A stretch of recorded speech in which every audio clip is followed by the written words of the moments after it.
Halo, nama saya Agustinus Satrio Christian. Di sini saya akan mencoba menjelaskan apa itu flowchart.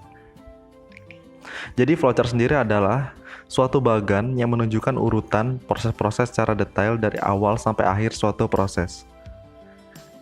Nah, kegunaan flowchart sendiri adalah untuk menggambarkan dan menyederhanakan suatu rangkaian proses sehingga dapat mudah dipahami urutan langkah dari suatu proses tersebut.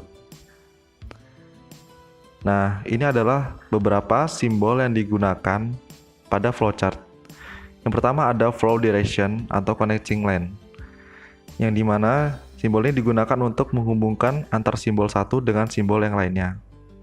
Lalu selanjutnya ada terminator, yang mana simbol ini digunakan untuk memulai atau start dan mengakhiri atau stop dari suatu proses.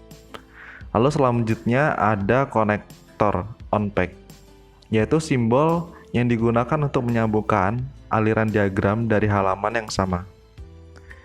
Lalu selanjutnya ada konektor off-pack, yaitu simbol yang digunakan untuk menyambungkan aliran diagram dalam halaman yang berbeda.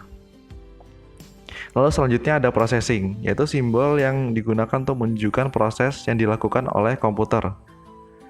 Lalu selanjutnya ada manual operating, yaitu simbol yang menunjukkan proses yang tidak dilakukan oleh komputer. Lalu selanjutnya ada decision, yaitu simbol untuk pemilihan keputusan proses berdasarkan kondisi yang ada.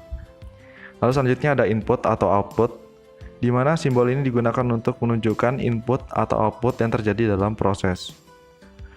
Lalu selanjutnya ada manual output, yaitu simbol yang digunakan untuk menunjukkan proses inputan data secara manual menggunakan online keyboard. Lalu selanjutnya ada preparation, di mana simbol ini digunakan untuk menunjukkan persiapan penyimpanan yang akan digunakan dalam storage. Lalu selanjutnya ada predefined process, yaitu simbol yang digunakan untuk menunjukkan pelaksanaan suatu bagian prosedur atau sub-process.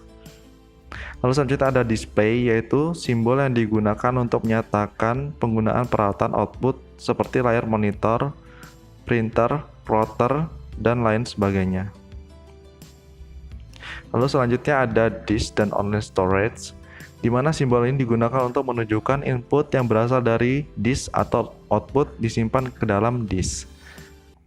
Lalu selanjutnya adalah magnetic tape unit, yaitu simbol yang digunakan untuk menunjukkan input yang berasal dari pita magnetik atau output disimpan ke dalam pita magnetik. Lalu selanjutnya ada punch card, yaitu simbol yang digunakan untuk menunjukkan input berasal dari kartu atau outputnya akan berbentuk kartu. Lalu selanjutnya ada dokumen, yaitu simbol yang digunakan untuk menunjukkan input berasal dari dokumen dalam bentuk kertas ataupun outputnya nanti akan berbentuk dokumen yang berbentuk kertas. Setelah saya jelaskan tadi, di sini saya akan menunjukkan cara membuat flowchart. Nah, di sini saya akan menggunakan aplikasi Microsoft Office Visio, di mana dalam aplikasi ini sudah tersedia template untuk membuat flowchart. Seperti tampak pada layar, di mana di sini tampak banyak template, salah satunya adalah flowchart. Oke, kita klik saja, kita klik create, lalu akan tampil seperti yang tampak pada layar, di mana di sini ada simbol-simbol flowchartnya. Ya, kita coba saja. Yang pertama biasanya digunakan adalah star. Penggunaannya sangat mudah, tinggal kita drag saja. Lalu kita berikan input. Kita berikan proses. Kita berikan output. Lalu kita berikan end. Nah, ini adalah bagaimana flowchart biasanya dibuat. Kita besarkan, di mana ada input, proses, dan output. Nah, untuk menghubungkannya dengan konektor tadi, kita tinggal mengklik sini ada konektor, lalu kita drag saja, kita hubungkan satu persatu antar flowchart, di mana tanda panah ini menunjukkan bagaimana flowchart itu mengalir atau diagram ini mengalir. Berarti dari sini adalah startnya, mengalir sampai ke end. Ini adalah contoh flowchart yang telah saya buat, di mana ini adalah flowchart suatu alat yang dapat mengendalikan nyala kipas angin secara otomatis. Untuk inputnya sendiri menggunakan sensor suhu, untuk kontrolernya menggunakan Arduino Uno, untuk displaynya menggunakan LCD 16x2, untuk kontrol on-off kipas anginnya menggunakan relay. Nah, di sini saya akan mencoba menjelaskan bagaimana prinsip kerja dari alat ini. Yang pertama star, di mana sensor suhu membaca tingkat temperatur pada ruangan. Lalu setelah pembacaan itu akan dikirimkan ke Arduino.